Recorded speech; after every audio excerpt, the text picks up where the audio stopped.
Ruby, it's your time to shine. Don't lay down. Oh my gosh, you're a mess.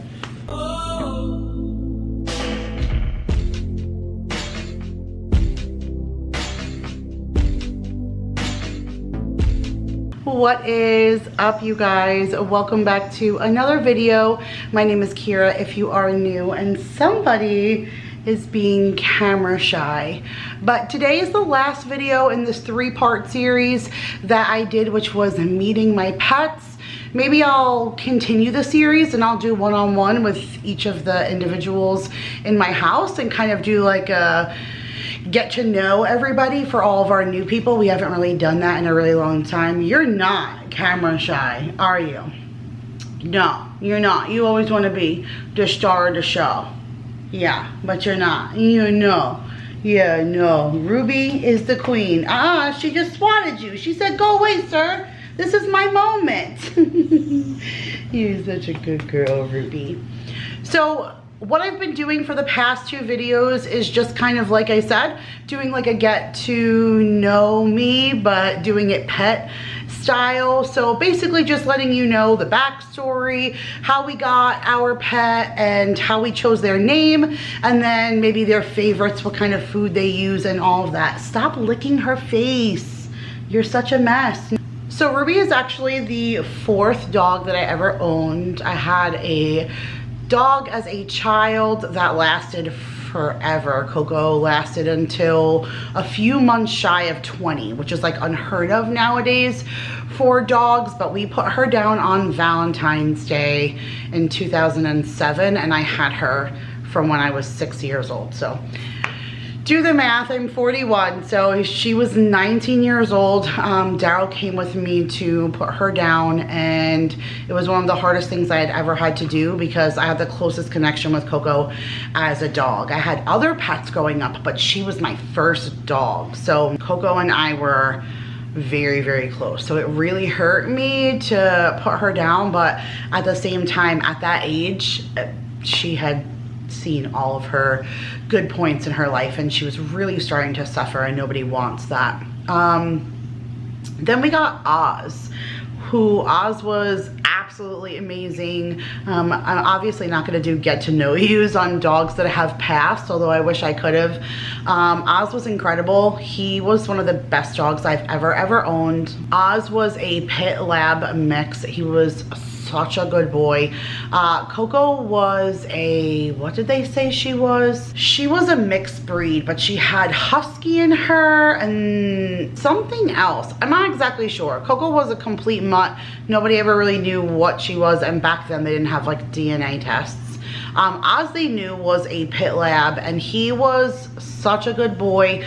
He got his name because that show Oz had just come out, or was like really popular at the time, and that was the show about jail. And so I don't know, jail always makes me think of black and white, and he was black and white, so we just went with Oz. And for a while I knew why I named him that, but a lot of people just kind of thought that it had something to do with the Wizard of Oz. So it stuck because after Oz passed away, he lasted 6.5 years. He was a rescue. One of a friend at Daryl's job told Daryl that they had this dog at the house and that they had him for like roughly 6 months, but the sister had just given birth to a baby, and Oz at 6 months was still like very jumpy, and the sister didn't want Oz around the newborn baby, so they gave him up to like the shelter. And Daryl felt so bad because he wanted to try and meet with the dog and see if this was something that we would have like charisma with, so we can take him home. And then they went and gave him to the shelter. So we actually went and looked and found him, and physically found him simply by description, and we brought home that dog that boy brought to the shelter. This way he didn't get put down, and I'm so glad that we rescued him because we got to give him 6 more years of life, because if he didn't get you know, adopted, he would have been put down, which is, you know, the same thing we did with Bruno. We're just, that kind of thing tugs at our heartstrings, like the idea of a sweet dog being put down because nobody can take them. So Oz, like I said, was incredible. He did get lymphoma right before Daryl and I got married, and that like rocked our whole family. Oz was just such a good addition to our family that we really felt the absence of him. He actually got sick just a few weeks before my bridal shower, and the doctor didn't give him very long. I was just praying he was going to make it through the wedding and like us to get home from our honeymoon. The last thing I wanted was my parents to have to deal with that, and luckily he made it like 3 weeks even after I got home from my honeymoon, but eventually we had to put him down as well. About a year before that, we had gotten Dorothy. A friend of the family put on Facebook that they found her on the side of the road, and she had, you know, nobody. She was a baby, like 6 weeks old at that time, and she looked just like Oz. They were literally identical. Although Dorothy was boxer and border collie, they still were literally identical, and I had to have her. I didn't want her to go like to a shelter, and Cindy couldn't keep her, and so she lived in South Carolina, like an hour and a half from me. So she actually drove Dorothy up to me, and as soon as I knew like it was a girl for sure, we already had Oz. So I said to Daryl, can we name her Dorothy? And he said, I knew you were gonna ask that. But my grandmother's name was Dorothy, and pretty much everybody called her Dottie, but Dorothy was my grandmother's name, and just to be able to say it all of the time, I felt like it just kept her around. She was my favorite person on the planet. So it was just her anniversary, actually. 22 years my grandmother has been passed away. I miss her every single day. It's like sad that she never got to meet my kids. So it was like tribute to her, I guess. Plus it was sticking with our Dorothy and you know, our Wizard of Oz theme. So we ended up keeping that name, and then Dorothy we just put down. It was just a year ago. We put her down. We don't know what happened. Like they wanted thousands of dollars in tests, but she was fine one day, and the next day she woke up and she was so sick she could barely walk, and she was like bleeding from everywhere. I don't know what happened, but odds are from how old that she was a little over 10. And how quickly her organs were failing, the doctors pretty much said they didn't think that there would be anything that we could do. So we put her down as well. But about a year after we put Oz down, we had just had Dorothy. The princess started to get used to being the only dog by herself. And then my cousin, actually the one who just passed away, Johnny, was breeding dogs, and Ruby is a purebred American bully, and he wanted to go into business of like breeding the dogs. So Daryl and I talked, and we thought it would be pretty cool to, you know, get Ruby pregnant and let her have some pups. None of, you know, Dorothy had never, we got her fixed and we never let her have babies and stuff. So we thought, well, you know, maybe we'll just do it one round or whatever. She's so beautiful, like for her to have pups would have been awesome. So when his dog got pregnant, my cousin and I is when we made this deal. So on July 1st of 2000 wait, Mason is 2013, so it was July 1st of 2013, because I was pregnant with Mason at the time. Ruby was born, and oh my goodness, when they put the pictures up, I picked her immediately because she has this like little pink dot on her nose. It's never gone away, and it was the cutest little pink dot ever. And so I had to have her. I picked her right away, and I said, oh, that's the one I want. Is that one a girl? Because obviously I needed to have a girl if I was going to do the breeding. And he said, yep, that one's a girl. I said, I knew it, she's painted pink. And so we waited. I think by the time my cousin was able to drive Ruby down to me from New York to South Carolina, she was about 10 weeks old.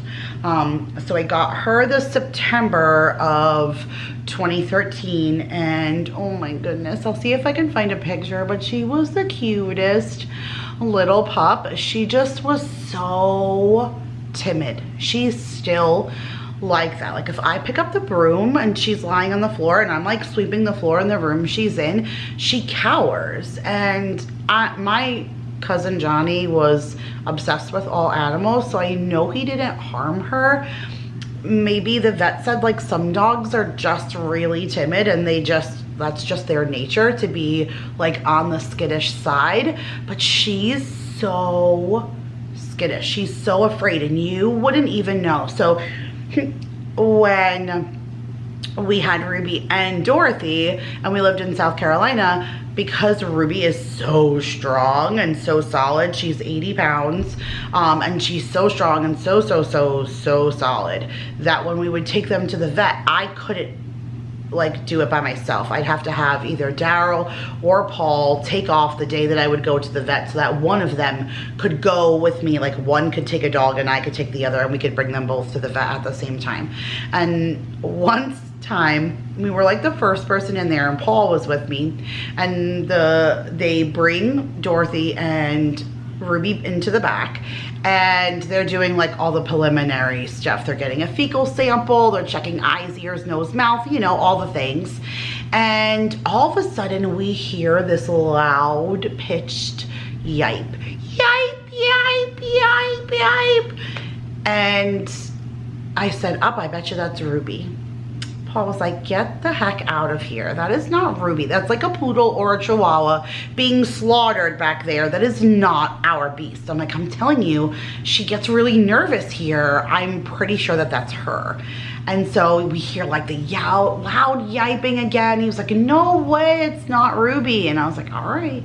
And then a few minutes later, our doctor comes in and she was like, Kira, I don't know if you heard, but I can't get near Ruby. She said, Dorothy's already done. Princess has let us look her over, fecal sample. She put her butt in the air, let them do all the things.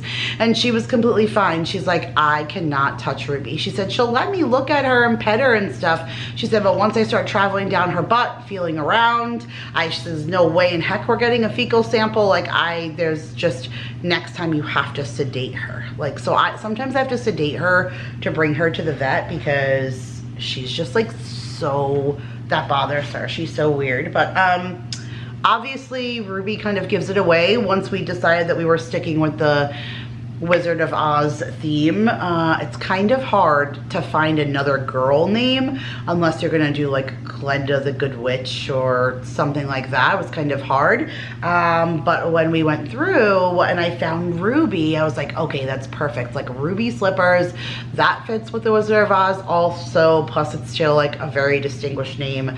Like an American Bully is like, especially a purebred one, there's a large price tag on these dogs and they're like prestigious, I guess, for their breed. Like they're not the most prestigious dog, but for pit bulls, like the American Bully is like the top of the line. And so I figured, okay, Ruby kind of suits her. It's like a, you know, expensive gemstone or something. So I don't know, I thought it suited her, but it really has, and she blended pretty well with the family, but for the first couple of years, that skittishness was really just transported into aggression. We learned very quickly that Ruby has food aggression.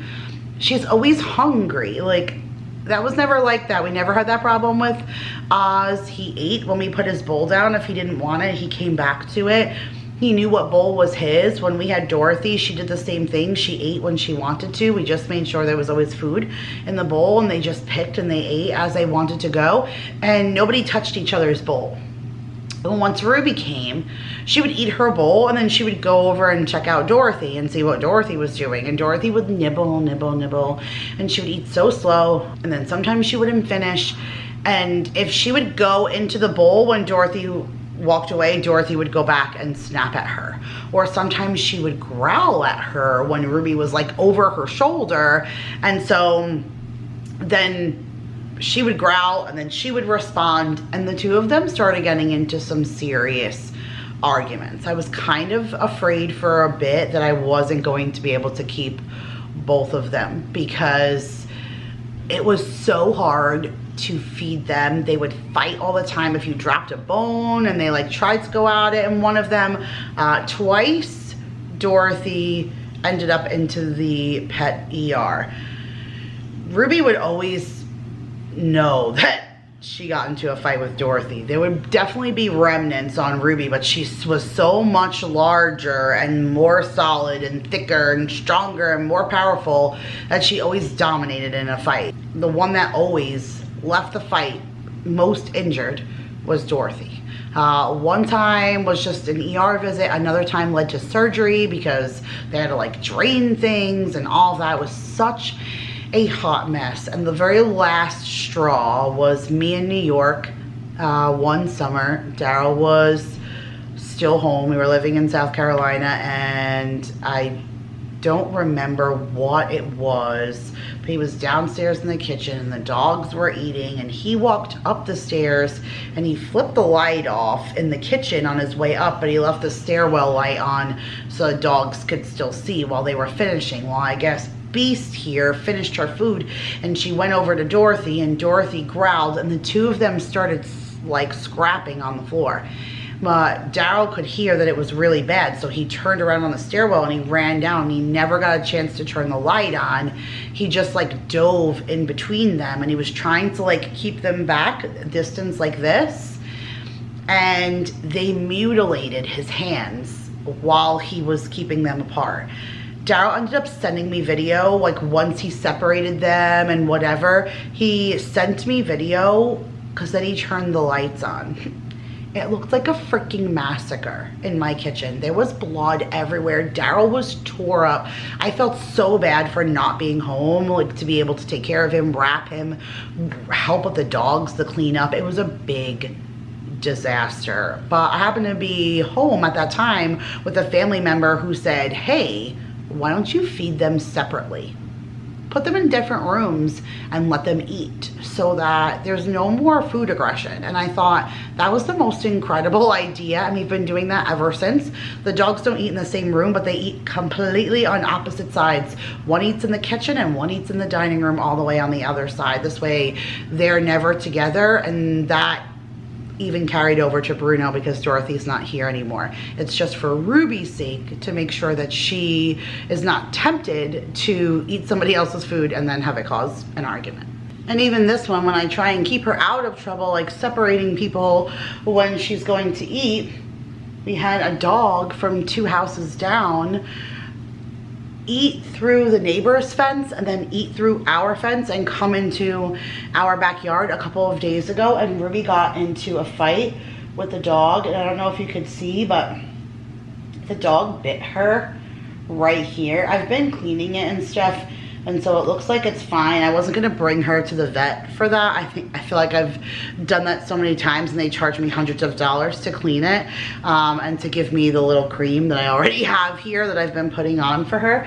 So I think that she will be fine, but it's like she's timid and quiet until you set her off, and then she loses her mind. Like we even had, she's bit one person, which was really, like, it put me in such an awkward position as a pet owner, because you really have to weigh out the situation and decide whether or not your dog is now a risk to your family, to other people, or if that was like an isolated situation. Like, it was hard for me to figure it out, but it just happens to be like a lot of kids in the house running around at the same time, and we couldn't send the kids outside because it was pouring rain, and I could tell that Ruby was getting like uncomfortable because the kids just kept running and running and running, and they were like making her nervous. And then my little cousin like grabbed her face, and only like in an endearing way, to like nuzzle her face that way, but she got nervous and she snapped and she like bit him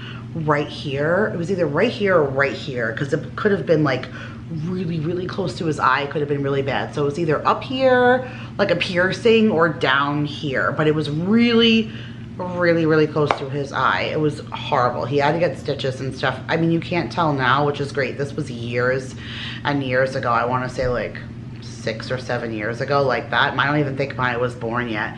But it was really hard because Mason was still young, and like I had to make a decision. Is he going to hurt like somebody? Is she going to hurt somebody else? But she's never bit anybody else since, so I'm glad I made the choice to keep her, because I know that it was just a very anxiety-ridden situation for her, and I know that it was just a poor, like, nervous response.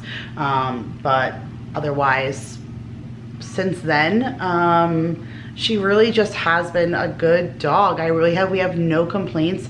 I did see a little bit of a decline in happiness when both of my dogs came here to Texas. I just don't know if the travel cross country, almost like 3 days in the car and hotels and all of that, was like too much stress and pressure. And then they came to like a whole new place, like no familiar smells, no anything. Like I just don't know if it was that or something else. But I just, between Dorothy and Ruby, they both just seemed a little lackluster after we got here. They just weren't the same like spunky dogs that they were before. I noticed a huge decline in Dorothy. Like she no longer could jump up on the couch and stuff. Now she's starting to struggle with that. She typically lays in Bruno's cage because she likes to be like low to the ground and where it's comfortable. Or she'll lay on the other dog bed that we have.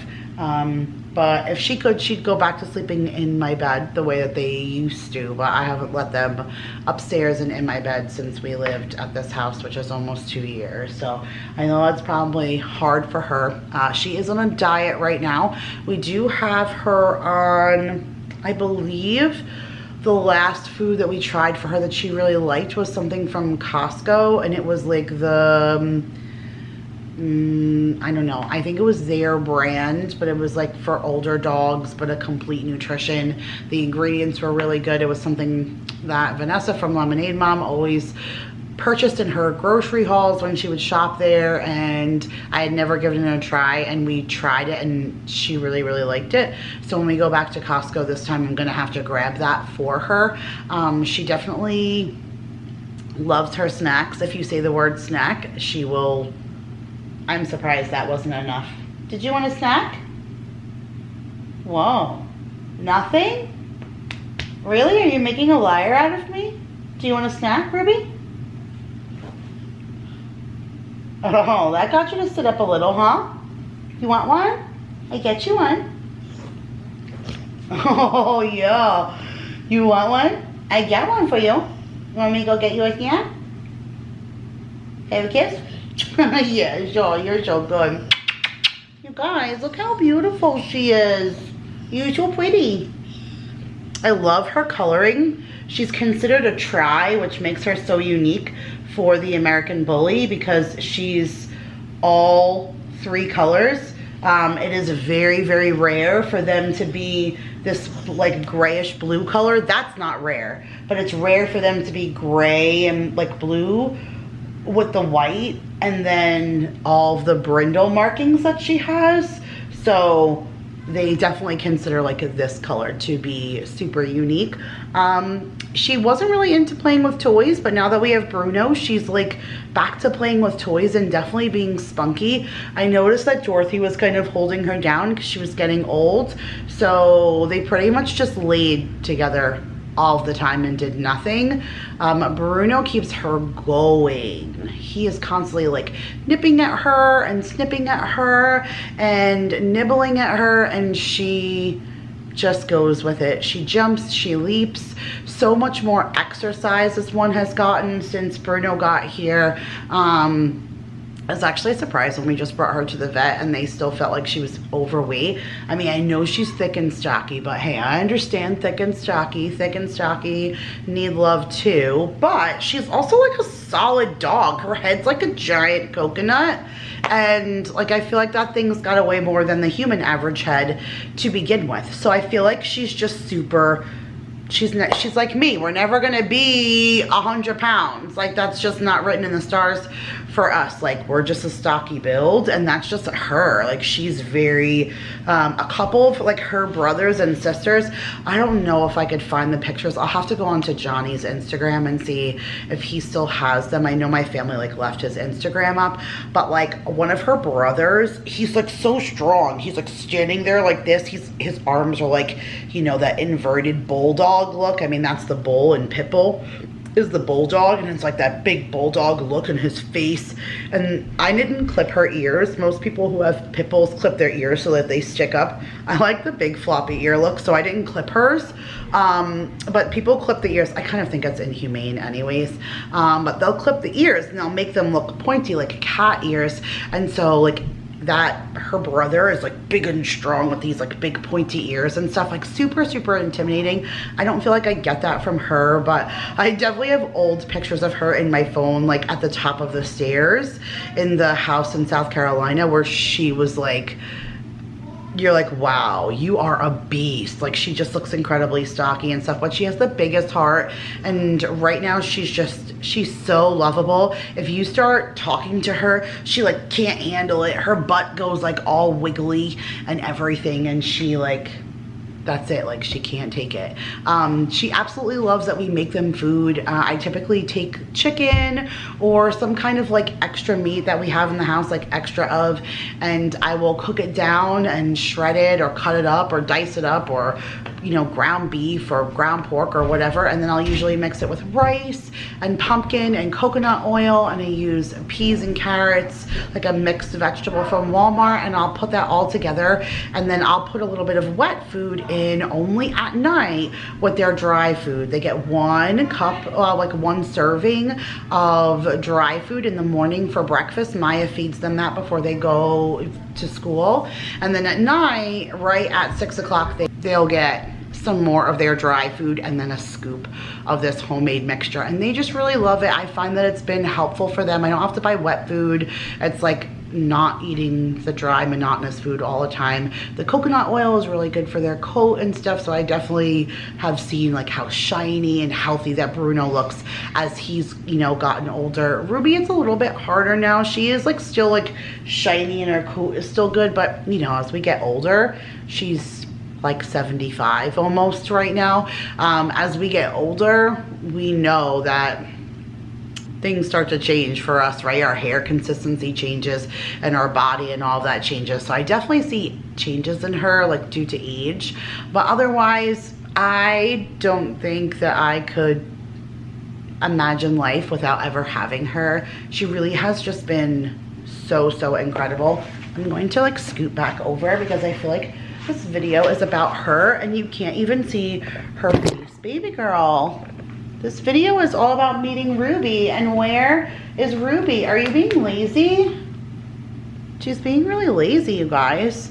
I'm so sorry. This is not exactly how the Meet the Ruby video should go. I actually didn't have Bruno in the video very much either because it's kind of hard to keep them still. And this is the longest that I think I've had her like sitting beside me where she's not trying to get up and move. But I guess that's pretty much it, you guys. I mean, I have really enjoyed sharing with you guys a little bit about the pets. If you have any questions, ask me. Sometimes it's easier to ask me on Instagram. I can answer quicker than the comments. Sometimes I just get overwhelmed by the comments and I don't get a chance to share them, but I will link the other videos from this little series in the description box so that you guys can go ahead and check out Bruno's story and Oliver's story if you have missed those.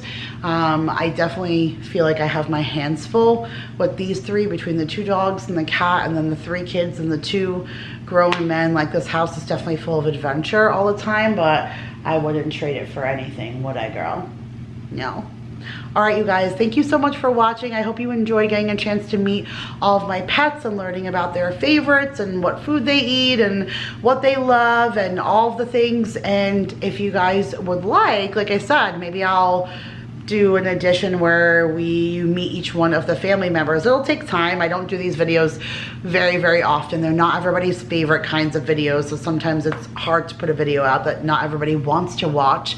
But if it's something you guys want to see, I'll definitely start rotating through the family and we can do a get to know each of them too. But thank you so much for watching. Give this video a huge thumbs up. Say hello to Ruby in the comments down below, and I will see you guys in the next one. Love you guys. Bye. Here, baby girl. Mama promised you a snack.